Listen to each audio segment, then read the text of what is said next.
gloopier formula mascaras. I'm sure gloopier is a technical term. I'm sure that's a word.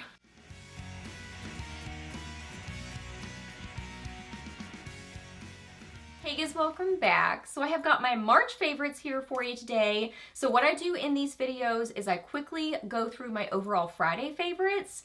And if you want to check out kind of more information about the products that I mentioned for overall Friday favorites, check out the original Friday favorites where I mentioned the products.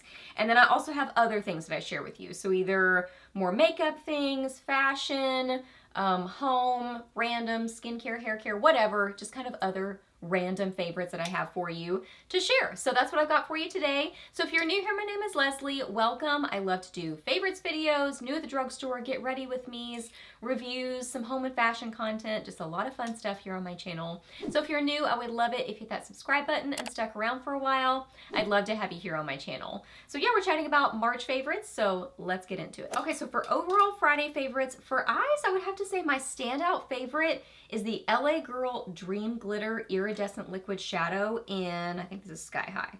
Sugar High. Sugar High. Oh my goodness.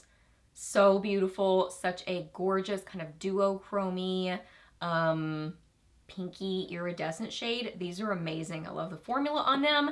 I love any kind of a glittery, shimmery, metallic liquid shadow. Ooh, love it so much. And then for blush, I have a couple of favorites. So I would say the Laura Geller Baked Blush and Brighten Marbleized Blush in Peach Berry. Oh my goodness, y'all. This is the most beautiful, glowy, peachy shade.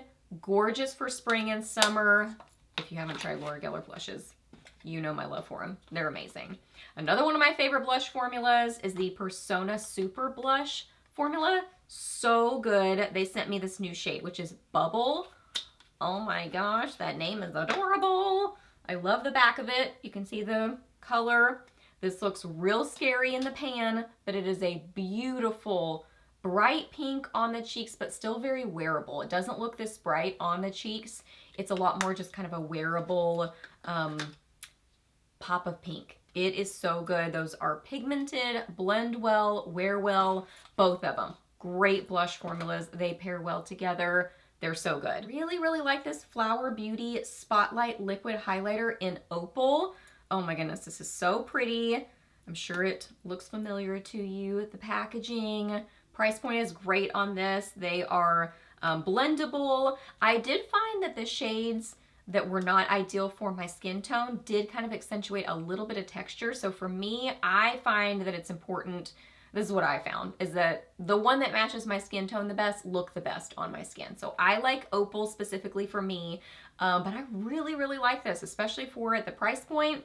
I get so excited about drugstore makeup, and that is a good drugstore makeup item. And then for lips, I would say the Laura Geller Modern Classic Lipstick in Regal. Talk about a perfect, comfortable, just easy, throw it in your purse kind of lipstick formula. And this is a great neutral on me. So this is definitely a throw it in my purse, keep it with me, gonna go with everything kind of lip color. I love it. So again, like I said, if you want to see swatches of these things, check out the original Friday favorites where I mentioned them because they are all amazing products. Okay, then on to a couple of makeup favorites that are standouts for the month that I have not mentioned in Friday favorites. So I had gone back to really liking liquid liner. Now today, I don't know what happened. It got real out of control. Like, this is such thick liner. So I wasn't doing like this every single time. But you know how liquid liner goes. Sometimes you're gonna do just a little wing and then suddenly you have like half your eye has liner on it. So that sometimes happened, and clearly we're kind of there today with what it looks like. But I've been really liking a liquid liner again, and I have had this before because I found an old one that had dried up that I had for I don't know how long, but I got a new one of this recently, the Wet n Wild Breakup Proof Waterproof Liquid Eyeliner, and this is in Ultra Black. So I got another one of these recently, like, I don't know, a month and a half ago or something like that maybe, and I really like this liner. One of my friends at work, we talk about makeup sometimes, and she was telling me, oh my goodness, I found an amazing drugstore liquid liner. I was like, oh, you gotta share, girl. We like to share different things. So she said this one and she said it wears so well. So I'm like, I know, I think I've tried that before. So that's when I ordered it again. And man, this is so good. Waterproof liquid eyeliner, breakup proof. And yeah, I just find, I mean, unless my eye is watering as I'm applying it, which sometimes that happens, then it will run a little bit in my outer corner of my eye. But if my eye's not watering, and then once it sets, it's very long wearing. So good.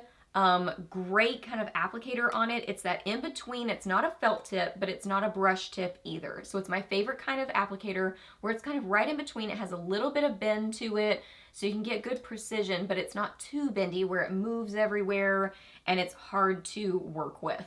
And I think this is around $5 or under, so amazing price point. I just got it on Amazon. Just amazing price point, long wearing, rich and black, and just so good. And then another eye favorite, I've gone back to really enjoying the Too Faced Better Than Sex mascara, so that's what I have on my lashes today. This has been one of my favorite mascaras over the last, I don't know, several years, you know, but my main #1 favorite mascara is the IT Cosmetics Superhero. I still love that. But I really, really like the Too Faced Better Than Sex mascara too. They pair really well together also, so you can wear them together. This one has, I would say the IT Cosmetics maybe gives a little bit more length and kind of like longer looking lashes, whereas this one I feel like kind of gives you that more like volumized, I don't want to say fluttery because it's a lot of volume, but just kind of like full and volumized lashes. So I would say this one gives a little bit more of that than the IT Cosmetics. But yeah, it's a big wand, but just, it's good. It is good, y'all. They sent this to me, just so you know. But yeah, it's a thicker sort of a formula, kind of a gloopier sort of formula. And every time I say that, I'm like, I know that sounds bad, but I personally like thicker, gloopier formula mascaras. I'm sure gloopier is a technical term. I'm sure that's a word. But I just like those kind of thicker formula mascaras because they usually build on themselves really well and give a lot of volume and just vavoom looking lashes. This totally does. Now I do need to top this with some of my CoverGirl Clump Crusher to kind of help prevent smudging. I get a little bit more smudging with this one than I do with the IT Cosmetics Superhero. I do still get some with the Superhero as well. Most every mascara smudges up on my eyelids.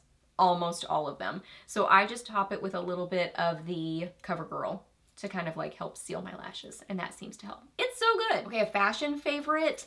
I love these jeans. Now this is an unworn pair. I actually purchased another pair because I love them so much, so I figured I'd show you the unworn pair.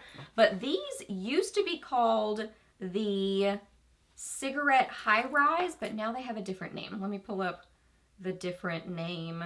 Now they are the High Rise Vintage Slim jeans. So they're not, I like that they're in between a skinny and a straight leg jean. I do wish they do offer long length in them, but not in my size. So I wish that they would kind of extend that so I could get them in a long, because they only have my size in just kind of the regular length, which fits me more like a slightly cropped jean. But y'all, these are so comfortable, stretchy. I love the rise on them. They are high rise, but not crazy high rise. And just, you know, when you find that pair of jeans that just, you put it on and it fits your body perfectly, where it's comfortable and flattering. Timothy really likes these jeans on me, so that's what I'm going for. I want to impress my husband, my handsome husband. And this one has, this particular wash has a little bit of a rip in the knee and a little bit of a rip on the back of the heel. So that is so cute. I'll link this particular wash for you so you know. Anyway, this one has a little bit of distressing, but there are other washes available that, you know, don't have distressing on it. I have another wash that doesn't have distressing on it, and I love that one just as much. So yeah, and I would say as far as sizing goes, I kind of go in between two sizing. More often than not, I wear a 24, and that's what I get in these. So I would say that they run true to size, but if you're in between and kind of go back and forth, like in Levi's, I do a 25. In these, I do a 24. Most jeans, I get a 24. So if that helps you with sizing on them. So yeah, just comfortable, So cute. I love that they're, like I said, in between a straight and a skinny leg, but just so comfortable on the body. They wear well. They don't bag out. They're just all around amazing. I love them. Y'all, I'm still so into reading. I think I can officially call myself a bookworm now because I'm loving reading. My favorite books to read are mystery and thrillers that aren't like super dark. Romance that are a little bit more on the clean side. I try to find them with lower spice. I've liked some young adult, so I have some young adult books to share with you that have been a standout favorite. I love historical fiction. I love historical romance. So that's kind of what I go for. I'm still loving this light. I mentioned this in last month's favorites. Timothy got himself one of these in the blue, so it comes in pink, blue, and gray. This is a little book light that you can put on your neck, and then it's got 3 different levels, and then also it's got, you can change the color tone. You can do more cool toned, more warm toned, or just kind of daylight. So I usually have it on daylight. It's rechargeable. It's just so good. And these move around. So kind of like however you're sitting, you know, you can kind of like move the light to get on your book just right. So I wanted to mention that again because I'm still loving it. Such a great little thing. My sister's birthday was in February and we got this for her. Or actually my parents got it for her. I was like, yo, my parents were like, do you have ideas for your sis? And I was like, yeah, get her a book light. I think she'll love it. So she's excited about it. And then books. So these are a couple of, there's 2 in the series so far, and there's a 3rd one coming out in, I think, late August. So these are young adult, kind of thriller, mystery, and I love these. The nice thing about young adult is that they're, you know, a little bit cleaner, less cussing, you know, it's very low spice. So I've liked young adult. But these are so good. I think these are also really beautiful books. So the first one in the series is The Inheritance Games, and these are by Jennifer Lynn Barnes. Look how pretty that book is. Isn't it beautiful? So the kind of plot of this, the general premise is this girl is contacted and asked to appear at the reading of a will of a billionaire, and he leaves her a bunch of money, and she doesn't know why. She doesn't know this person. So it's kind of about like her interactions with his family. He has 4 grandsons, and there's this big, huge mansion, and it's kind of like mysterious. And anyway, so it's kind of like clues and figuring out, it's kind of like the movie Clue. So kind of like figuring out what happened, why was she willed this money and this inheritance. So interesting. And then this is the second one in the series. This is the Hawthorne Legacy. Again, such a pretty book. Like, this is one that you could just set out on your bookshelf, and it's just, can you tell I'm a book nerd now? Totally a book nerd. So yeah, this one is really good too. There's a little bit of romance in it as well. I've loved those books. So yeah, I'm a total bookworm now. Okay guys, those are all my favorites for March. So I hope that you really enjoyed this video. Please do a thumbs up if you did. Let me know down below what you've been loving for March. Either, I've got a hair in my mouth, either makeup or hair care or skincare or home favorites, or if you have book favorites. I would love to hear your favorites for the month. Let me know that down below. Ask me any questions that you have. I'm happy to answer those. Please subscribe to my channel if you're not already, and I'll see you in my next video. Bye!